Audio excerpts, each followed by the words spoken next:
It is another beautiful day in paradise, and I'm so envious of Gen Alpha because they're gonna grow up. Well, a lot more of them are going to grow up emotionally secure and just emotionally expressive, and just I feel like that generation is gonna be a lot more healthy and a lot more outspoken than previous generations because of all of the self-help content that is popular and how it's normal to go to therapy and how it's normal to express your feelings, stand up for yourself. Like, I'm so envious. Like, I'm barely learning this. I started learning this during COVID. I'm like, oh my God, I was a people pleaser. Oh my God, like, I neglected myself. Oh my God, I didn't feel my feelings. What the heck is feeling your feelings? It's just so insane. I learned it really late. I mean, not too late. I think Gen Alpha is actually going to grow up with all of the skills that I have developed over the last 6 years. That is just so amazing and so cool, and that future generations will unburden themselves from all of the pain that is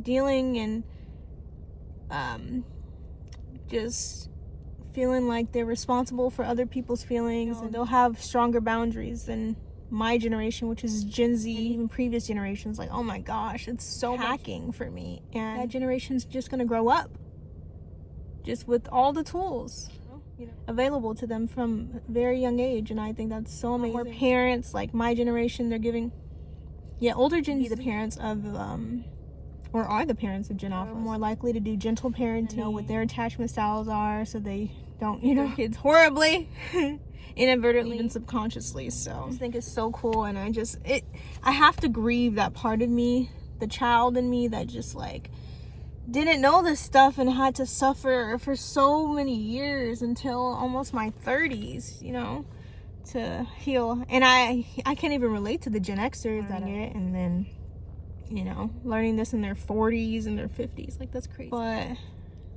yeah, I'm thankful to have learned it because it has unburdened me so much. Like, I feel less inclined to just give my help to people who, one, aren't even asking for it, and two, end up draining me. I'm more likely to say no and speak up, and I'm still working on telling people how I feel. Like, oh, that made me feel sad, oh, that made me feel hurt, whatever, because I don't really feel my feelings like that, like, immediately when things happen. I have to, like, let it sit for, like, a few days, a few weeks, especially if a bunch of other stuff is going on in my life. I won't be able to just, like, jump into my feelings. I have so much other stuff that's not a priority. Live my life based on logic, not emotion. I feel things, but I don't base my life around my emotions, if that makes sense. I'm like, okay, this person hurt me, they did this is disrespectful, I'm not going to stand for disrespect. And then later on, I'm like, okay, wow, I'm really disappointed.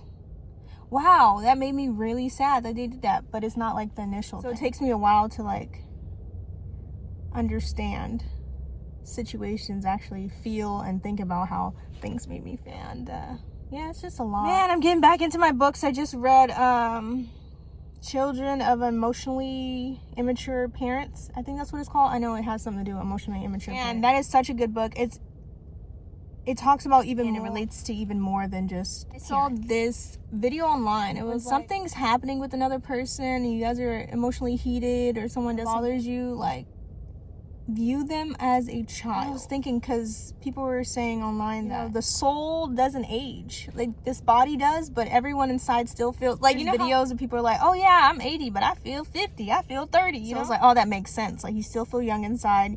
You're basically still a kid in a human body. I mean, a human body, in an adult body. Like, yet those people from a kid's perspective, like, as them being. Sorry, I have a lot of emotions and energy towards this topic right now, and I'm, like, stuttering, and then I also realized we can run on sentences, so I'm trying to be more cognizant of that. Also, I'm late for work, so. But yeah, I just wanted to quickly talk about I am always learning. I love self-help. I love learning about myself. I love psychology. I love all the things that embody human development and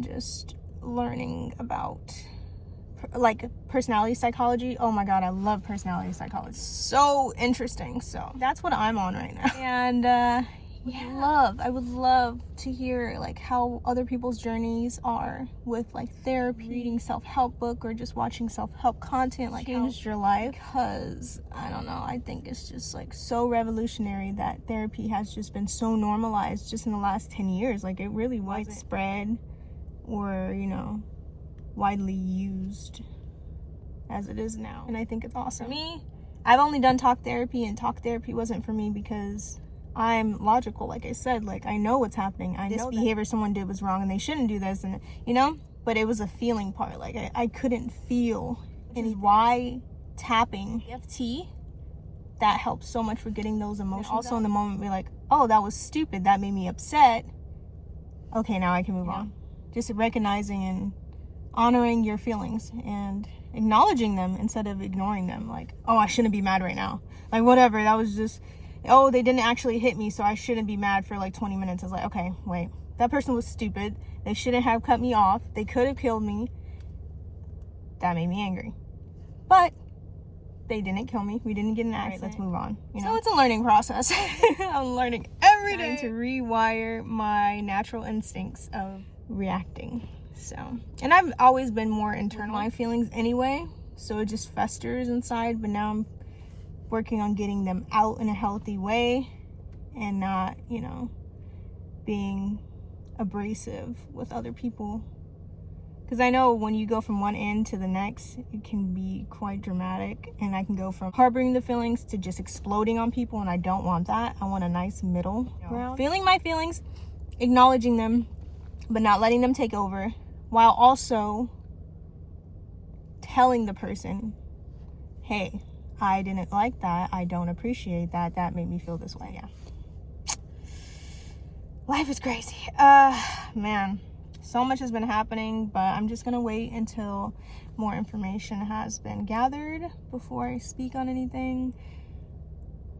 I'm not fully directly, but just like so much has been happening lately. Like it's been overwhelming, you know, just regular everyday life is overwhelming, and then I have like stuff that's popping up, plus the real world stuff. Like being an adult is just, wow, it is an experience, and every single day is different than the next. And being a woman with all of our hormones and stuff just going everywhere, like, oh my god. So yeah, but I'm in a good place. I am, just generally overall good place. There are some things that are happening that are like not great, but I am centered right now, and I appreciate it. I don't think I've been depressed in a little bit. I don't know, I always say this, but like sometimes my period like jump starts my depression again, even though I'm supplements and stuff that really work, and vitamins and stuff to make sure that I'm fully functioning. I always appreciate when I'm in a good place, and yeah, it's the goal to be centered. Everything in life doesn't have to be perfect, but I need to be centered and be in a good space right here with myself. So yeah, this felt good. I'm really late, I gotta go. Bye.